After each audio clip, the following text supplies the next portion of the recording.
Welcome to another episode of Lifelong Learner. This is the Out of Class edition with Ben, Janesh, and Matt. Hope you enjoy. Welcome back, everyone, to another episode of Lifelong Learner. Welcome, Benny. How you doing? Mate, good. Good to see you, buddy. I feel like it's been a few weeks since we've done a podcast. It has. I think, and then the last Out of Class one, you couldn't make it, so it was just Matt and I. And I think since then, we've had to reschedule a couple. I think life has got in the way in between in the last probably about a month or so now. It's not so much got in the way; it's added fuel for our podcasts. You know, True. We can either podcast or do life, although both are integrated. But there's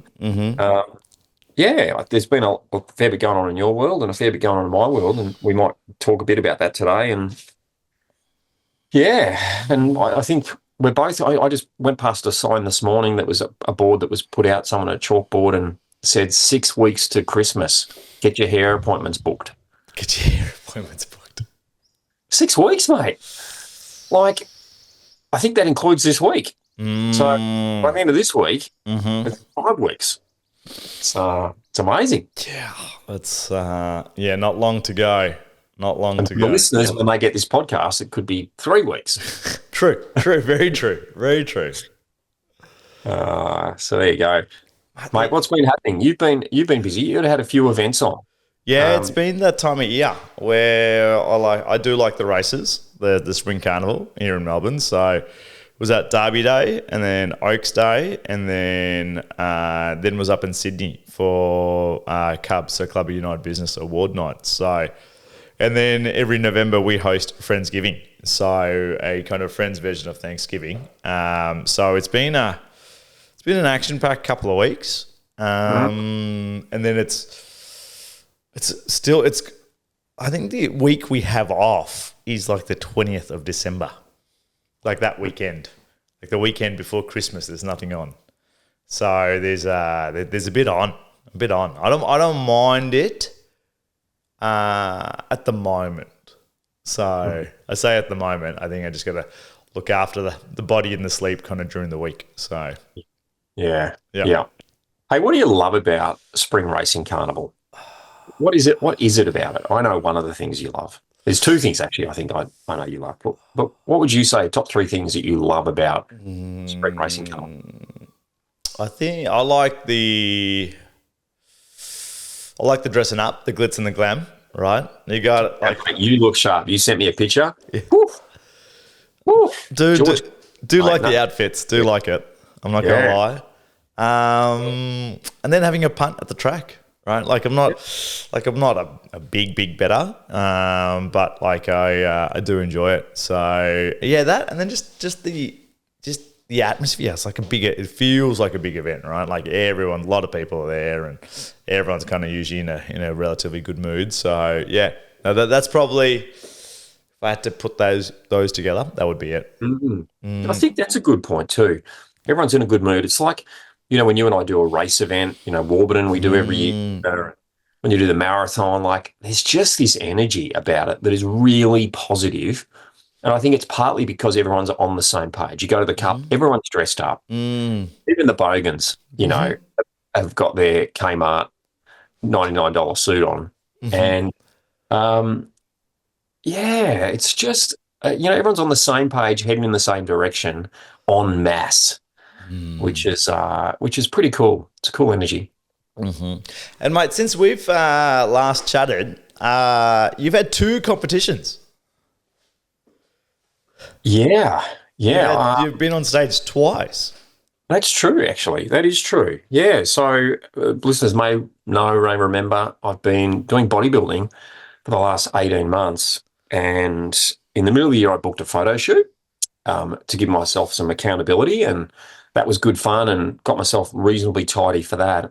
And then I said to my coach, what next? What's the next kind of thing that's going to keep me accountable and keep me on track? Because it is a real, it's a real discipline, this whole thing.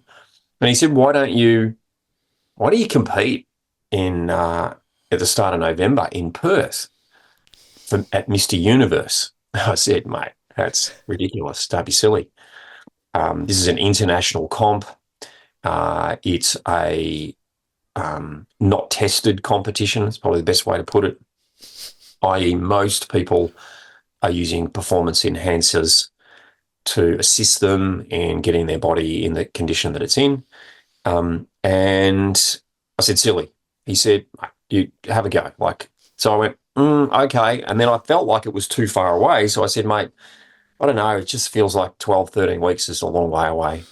He goes, well, why don't you do another comp in between as a warm-up, which one I did 4 or so weeks ago. I did the WFF Australian Championships and placed. There wasn't many in my league. So just for the listeners, it's really interesting. Bodybuilding, you look at my physique on the camera if you're watching this, and I don't necessarily look like Arnold Schwarzenegger. And that's because there's different categories. There's classic, there's bodybuilding. Then there's this thing called, which is some of the giants are there, right? The big dudes, Dorian Yates, Kevin Levrone, these big serious units. Then there's a class down, which is called classic, which is Arnold Schwarzenegger style physique. And you might go, hang on, he was a big dude. He wasn't big compared to the big dudes. So that's classic physique, where they wear kind of not the G-string style, but they wear, Speedo, kind of longer Speedo style. Then there's another class down, which is called physique. And the idea of physique is that it's supposed to be an attainable physique for the average Joe. Yeah. So think cover of Men's Health magazine. Yeah. And if anyone's ever bought Men's Health, you look at the cover and you go, oh, wow, he looks good. And you think, I could train and get like him. And that's the idea of men's physique class. They haven't got the huge, big thighs. They're not fully jacked it up. And in fact, you'd wear Bermuda shorts, which are kind of like board shorts, basically. So that's the class that I was in, men's physique, and in both comps. So that was in the comp 4 weeks ago. And then literally, was it last weekend? Weekend 2 weekends before. ago. Yep. Yeah, I competed in Mr. Universe, which is the IFBB. This is the big league. This is an international comp. Competed in men's physique. I did the pre-qualifying, which is the Omara Classic, which was in the morning.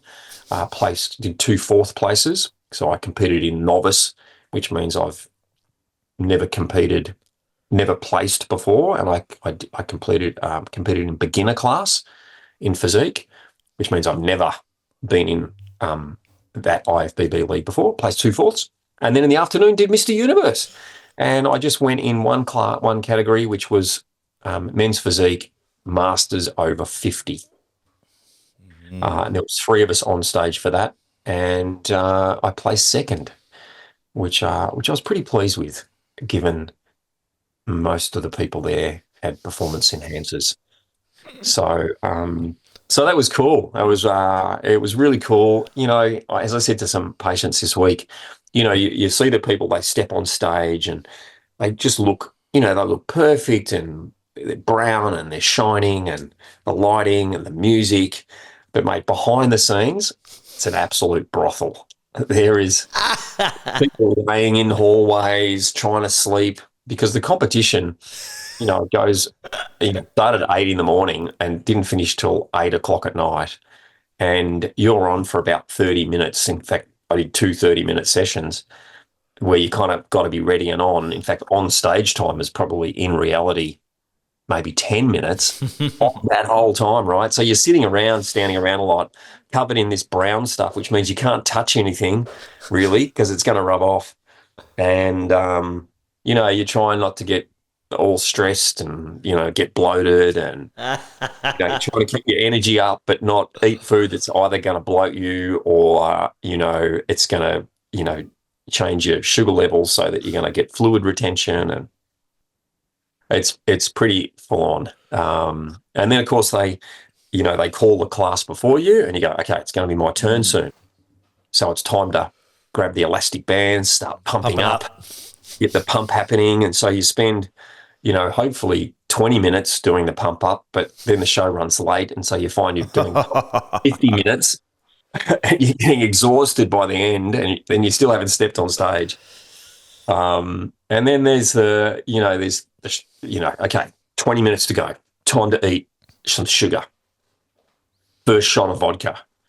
Okay, we're starting to line up. Another sugar hit. Second shot of vodka. And the idea behind the sugar and the vodka is it causes a sucking of more fluid and sugar into your muscle, gives you a little bit more pump, but pops your veins.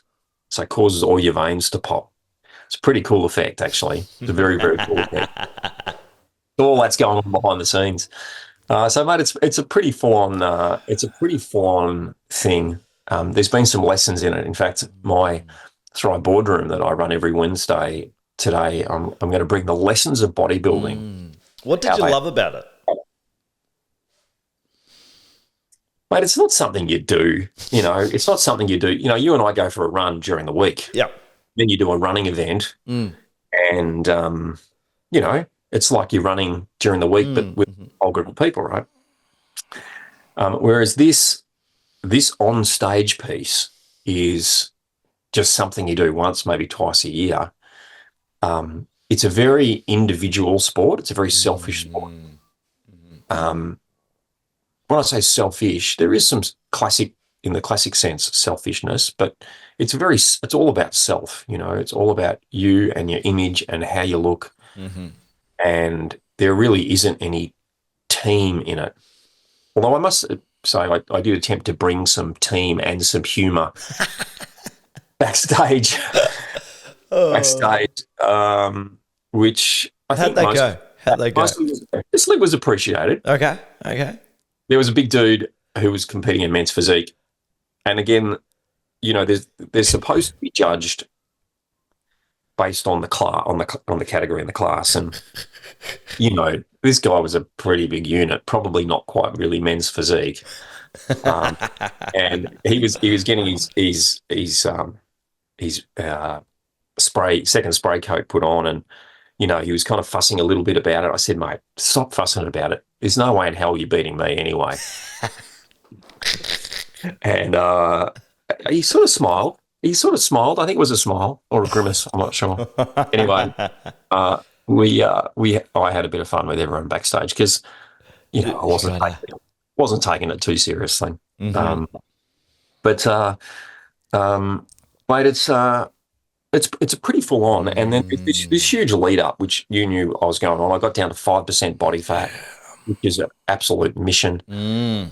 Don't go shopping the day before the competition and buy a heap of pants and things when you're at 5%. Oh, mate! Because 2 weeks later, you're not at 5%, and the clothing seems to have shrunk. Actually, I've got a pair of the jeans I bought on. I put them on this morning just to discipline me into remembering what lean looks like and feels like. Anyway, wow. So did your waist change much, or just the fit of the legs? Out of control. Really? Yeah. Oh, mate. I'm down to a size 30 waist. Yeah. Is that what do you usually walk around at? Usually. 32, 33. Yep. 32, 33. And yeah, mate, it's just the amount of fat you've got floating around on your body is crazy. I went motorbike riding. I did a lot of things I shouldn't have done. 2 weeks before, spent 4 days motorbike riding. No one does that. If you're competing in Mr. Universe, like you're resting.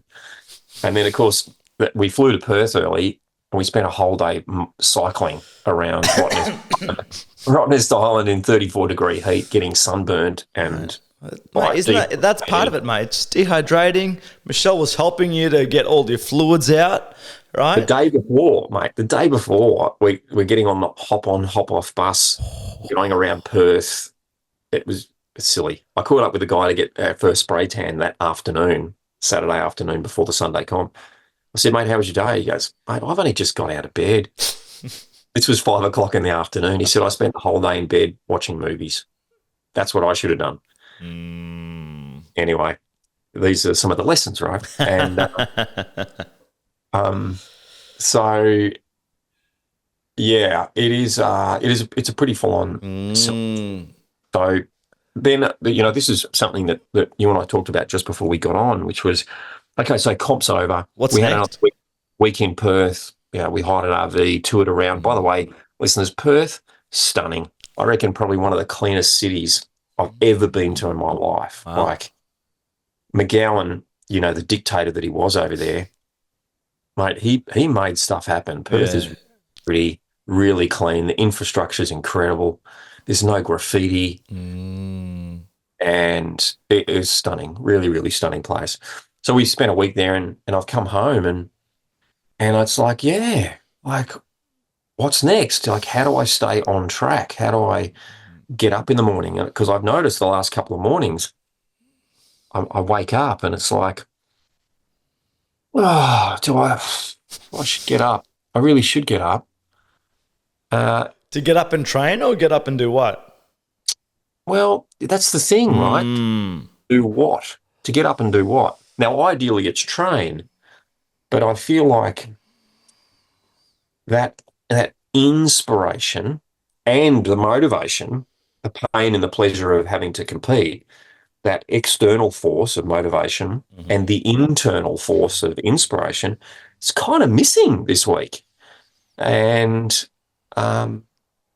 that's really, really interesting because I want it back, but it's just not there. I want to be pulled out of bed. You know that feeling that you have when you kind of wake up and your eyes just pop open with excitement that you can't believe it's morning already and you get to get up and get into the day. I've been dying to get into today. Get in the day or get into train?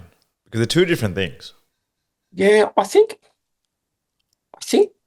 for me it is both. I mean, I train generally in the mornings, but I love getting up and doing my meditation, having my cup of tea and getting myself sorted for the day. And then, the last 3 months really has been then going to the gym and burn 400 calories, wearing a waist belt, old fashioned, the belt, you see like in the old movie, they wrap their stomach in a belt to like squeeze their stomach in and generate more heat. Yeah.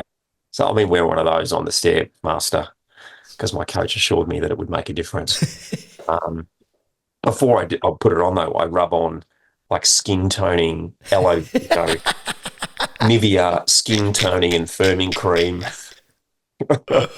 That's gold. The crazy stuff you do, right? The crazy stuff you do. And so, so it's kind of in a bit of a funny place. So and I was saying before we got on, I think I need to just sit and really have a look at my calendar and get organised because I think I will compete again next year. Yeah, I want to go back bigger. So that morning pull. How do you go with the morning pull? The morning pull.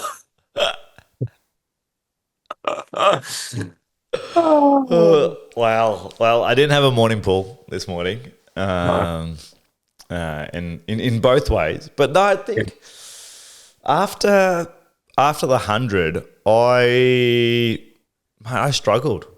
I struggled for a couple of weeks, and it's still in that funk now because there's a lot just other things going on. So the morning pull is not to get up and move; it's to get up and get other shit done at the moment. So there is a bit of a like that draw, but it's for different reasons where I probably would be better for it if it was get up and move. Right? Get up and move and then do your other stuff. But in my head's like, I would have to get up earlier if I want to move and do that. So I was like, do I really want to get up earlier? I don't know. So it is that there's a draw to get stuff done now, but not necessarily move. So yeah. I think one of the interesting things, and I was talking to a patient about this yesterday, is this pathway, which is this pathway of cortisol steal. So what you're talking about there is rather than getting up, getting into your exercise and your meditation, your little morning ritual, it's like, fuck, I got to get up in bed because there's so much shit to be done. I got to get to work early and I got to get that ticked off and I got to get that booked and I got to make those phone calls. This idea of cortisol steal, because every morning your body wakes up and it takes the cholesterol in your body and it decides today, am I going to make estrogen or testosterone? Am I going to make those sex hormones? Or am I going to make cortisol, the stress hormone? And it wakes up and it starts to decide. And when we wake up and move straight into worry, fear, and stress, we don't produce estrogen as women and we don't produce testosterone as men. Instead, we produce cortisol to deal with the stresses of the day. And I've got to say, I reckon probably 70 to 80% of the population wake up and their first thought in the morning is a fear thought. Yeah.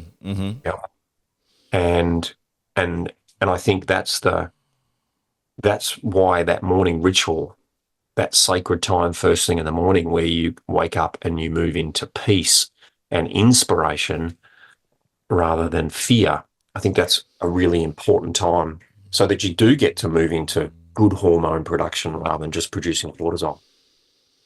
Yeah. Yeah. And cortisol leads to so many health stuff, right? Like it's not really. So being in health, why do you think cortisol's not talked about enough? Like it leads to, like in men, I know like high cortisol levels lead to certain parts of the area to hold more fat, right? And a whole array of health conditions. But why do you think it's not really talked about? Or yeah. Well, I think chemistry can be a tricky thing, particularly biochemistry. So people everyone gets stress is not good for you. I get stress is not good for me. I think one of the challenges is they don't recognize what stress is. They don't recognize the difference between inspired stress versus worry stress. There is a difference between the two. I think people don't want to really know because they feel trapped in that early morning cycle of getting up and moving into worry. It's also quite addictive. I think the cortisol is quite addictive. Addictive how so? In terms of throwing yourself a pity party or what? Yeah, well, I think there's a bit of a buzz that comes with it. There's a hit that comes with the cortisol. Like that, it's like a cup of coffee, it kind of is that feeling that comes on 15 minutes or so after the coffee, that sort of hit. It wears off. And cortisol it's a great thing. Makes you sharper, makes you think sharper, makes you move faster, makes you stronger. It does lots of good things in an acute dose.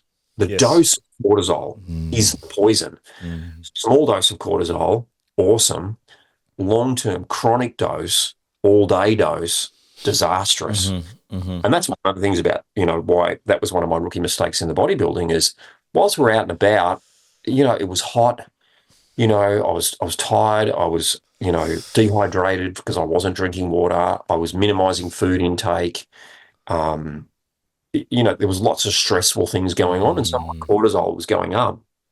Cortisol causes fluid retention. It causes your body to fluid, which led me to Saturday night being all bloated. So I'd done what we call spillover in bodybuilding, where the fluid had spilled out of my muscle and into underneath my skin, and I looked all puffy. Well, that's happening with people every day. They're getting this spillover from cortisol. The challenge is that fluid retention increases the space between your cells. So your cells can't communicate as well. They can't transport chemicals as efficiently because there's this interstitial fluid, this fluid between the cells rather than fluid in the cells. So you're quite right. There's some big health consequences to people by choice. This is the pissing thing, the thing that pisses you off. But the cool thing is that this cortisol steal, this decision to move into fear in the morning is a choice. And people go, "Oh, that's not." Well, the good news is it is a choice. So you could choose something different. And it doesn't take much. It's 30 minutes. It's 40 minutes. It's an hour of just setting your day right first thing in the morning. Waking up and fear isn't your first thought of the day. But how do you help clients with that? Healthcare is not your niche, but I'm sure in your coaching, you help clients and you help kids at the summit deal with their fears. What are some of the strategies that you give? I think the main one that I give, and I use probably not enough now in retrospect, is like schedule little bits of space in your day, where it is maybe it's space in the morning, maybe it is that have a coffee, read a book, something in the morning, and have that space in between to it's like a little decompress time. So, but doesn't need to be half an hour. It could be 5 minutes. It could be like a little bit of a breather in between, I think, because otherwise, and continue to ask yourself, does it matter?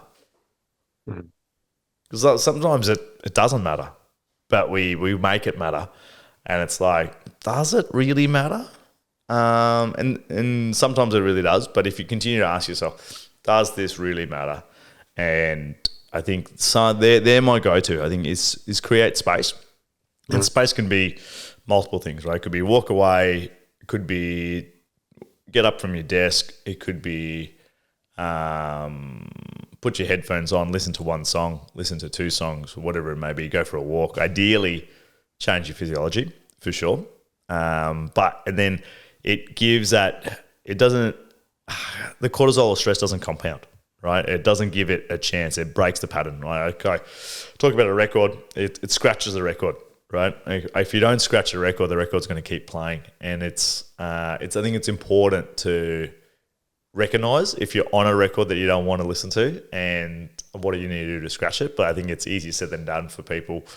Like what I say to clients is like, look, I can recognize you're on a record that you don't want to play. It's not serving you right now, so we need to interrupt that. But if you don't interrupt it, it just keeps playing. And as you said, it's addictive. And they know, people only know that. They don't know anything else. They don't have a reference for what else is. So, which is interesting. I think too, one of the things that we're seeing more and more is people are getting fed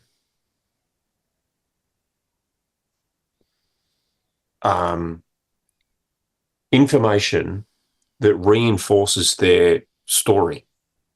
It reinforces it.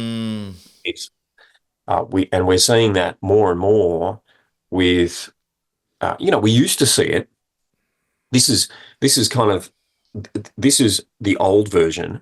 Do you remember things called the newspaper? The newspaper. Well, there's kind of with two newspapers, right? The Herald Sun and the Age, and then there was the Australian. There was three newspapers, right? And depending on your flavour, whether you're a little more left wing or a little more right wing, you'd pick the newspaper. And if you were kind of, certainly right wing, you'd grab the Australian and you'd read articles that would support that kind of position. That was their editorial.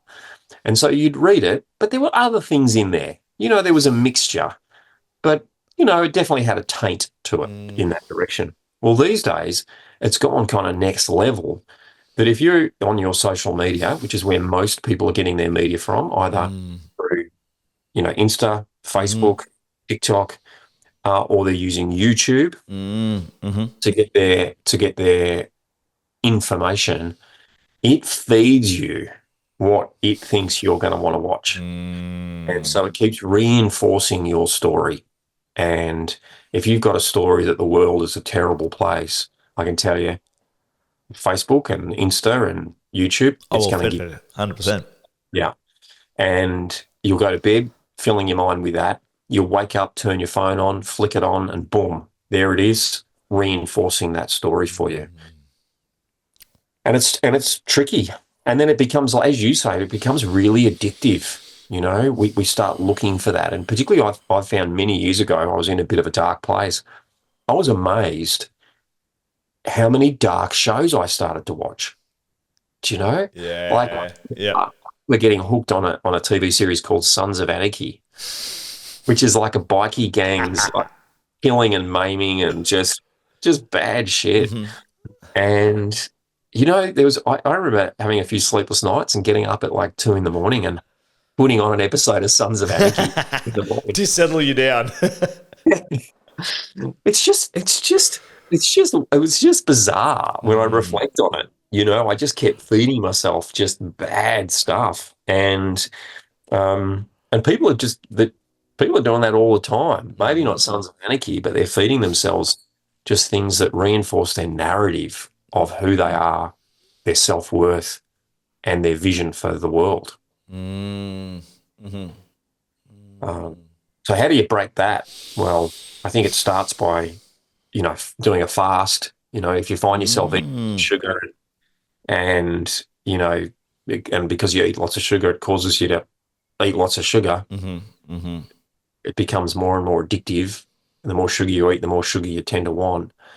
That you go, I just can't do this anymore. I'm going to take a break, and you commit to either stop eating the sugar, or you commit and you do a fast where you don't eat at all. And I wonder whether, there's some listeners that probably need to do a fast around where they get the information from. And I'm not saying necessarily switch to a different newspaper, but I'm just saying maybe don't read the newspapers anymore. To put your social media away for just a week. Give your brain and your nerve system an opportunity to not be fed the junk for a period of time.